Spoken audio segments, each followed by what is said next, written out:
Agile portfolio management is important, just as portfolio management always has been important. It's all about making strategic decisions, deciding now what you will need later.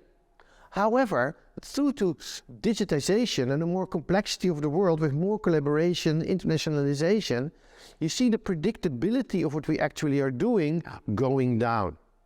As a result, the plans you make in portfolio management are getting more and more insecure. Or in fact, you sometimes get to the level where you actually can't really plan. So your plans, your portfolio consists of all kinds of assumptions that you still need to test.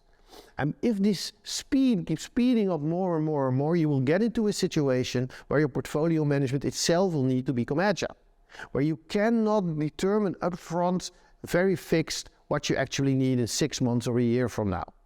And then you get more into an experimental modus. We call this discovery-based portfolio management, where you have your portfolio management more outcome-driven. What are the actual results? What's the impact we want to achieve?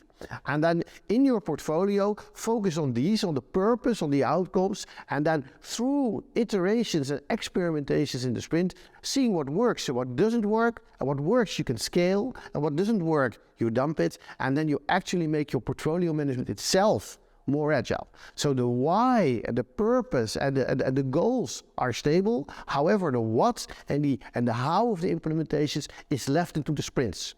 And if the world keeps speeding up more and more, we will need much more of this agility in portfolio management, and we will need more and more discovery-based portfolio management.